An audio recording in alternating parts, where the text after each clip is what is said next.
क्या त्वचा की जो समस्याएं हैं वो सिर्फ त्वचा तक ही सीमित है? क्या आप भी वो क्रीम और लोशन लगा लगा कर थक चुके हैं, लेकिन कुछ हफ्तों बाद प्रॉब्लम वापस आ जाती है? हाँ, ये तो बहुत कॉमन है। क्या हो अगर असली जड़ आपकी त्वचा में नहीं बल्कि कहीं और, शायद आपके पेट में हो? बिल्कुल।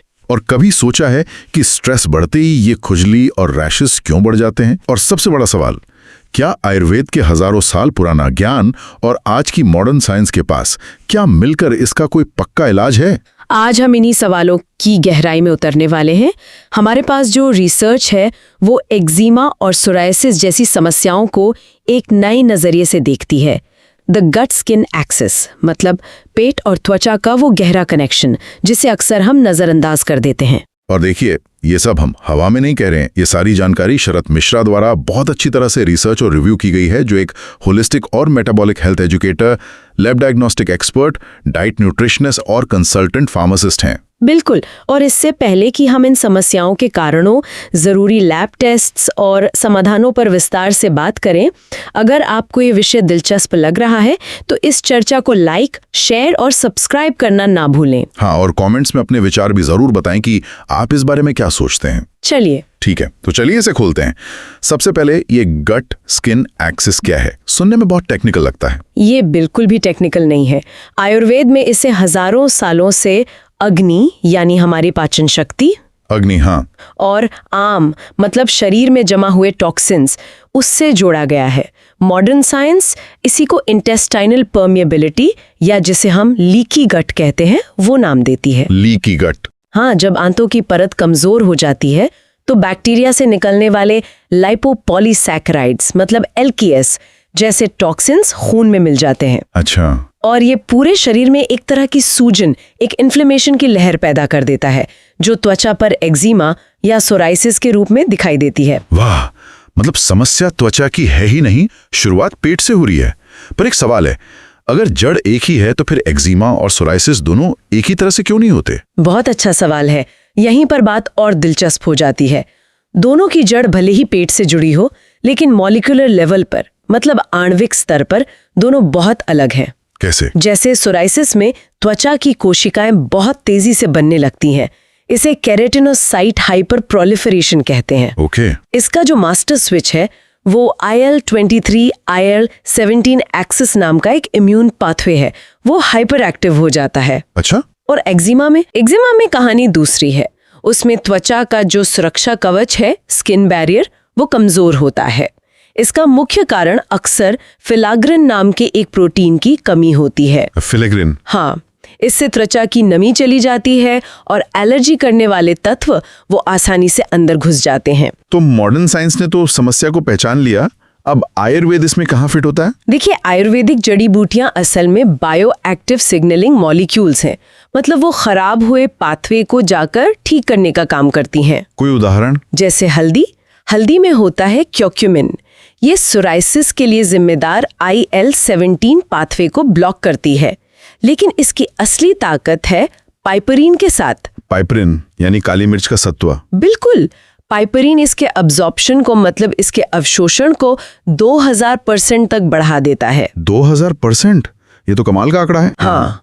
फिर है नीम में शक्तिशाली एंटी हिस्टामिनिक गुण होते हैं। हाँ। तो एक्जिमा में जो वीपिंग या पानी निकलने की समस्या होती है, हाँ। नीम उसे कम करता है। और स्ट्रेस का क्या, अश्वगंधा का क्या रोल है? अश्वगंधा एक स्ट्रेस रेगुलेटर है। हाँ। देखिए, स्ट्रेस से कॉर्टिसोल हार्मोन बढ़ता है, जो इन समस्याओं को और भड़काता है। सही है। अश्वगंधा HPA एक्सिस को स्थिर करके इसे कंट्रोल में लाती है। और नारियल तेल और घी, ये तो हम सिर्फ लगाने के लिए जानते हैं। नहीं, ये सिर्फ लगाने की चीजें नहीं है। इनमें जो फैटी एसिड्स होते हैं वो त्वचा की कोशिकाओं के बीच इंटरसेल्यूलर सीमेंट की तरह काम करके टूटे हुए स्किन बैरियर को रिपेयर करते हैं। ये तो कमाल है।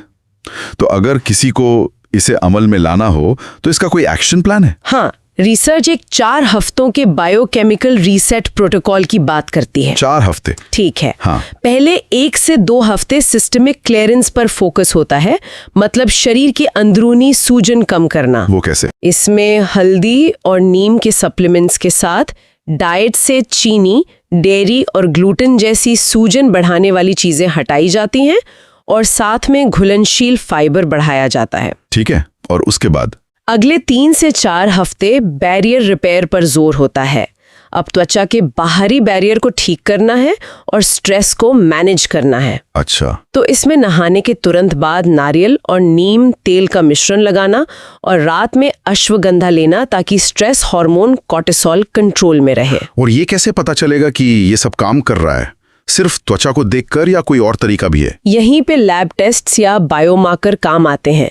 ये शरीर की अंदरूनी स्थिति का एक मॉलिक्यूलर स्नैपशॉट देते हैं। कौन से टेस्ट्स? एक है HSCRP। हाँ। ये खून में टोटल इन्फ्लेमेशन का लेवल बताता है। ओके। फिर है सीरम जोन्युलिन। हाँ। ये सीधे सीधे लीकी गट को मापता है। अच्छा, तो इससे पता चल जाएगा कि जड़ कहाँ है। बिल्कुल। और फिर विटामिन D3 और ओमेगा 3 इंडेक्स ये बताते हैं कि शरीर में इम्यून सिस्टम को रेगुलेट करने वाले जरूरी पोषक तत्व हैं या नहीं। और स्ट्रेस के लिए? उसके लिए है मॉर्निंग कॉर्टिसोल।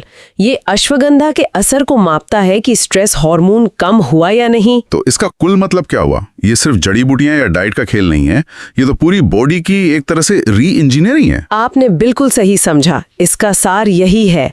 पहला, त्वचा का स्वास्थ्य अंदरूनी संतुलन का नतीजा है। राइट। दूसरा, जड़ी बूटियां सिर्फ पौधे नहीं बल्कि बायो एक्टिव मॉलिक्यूल्स हैं जो हमारे DNA की भाषा में बात करते हैं। और तीसरा, लंबे समय तक राहत के लिए गट स्किन एक्सिस को ठीक करना ही एकमात्र रास्ता है।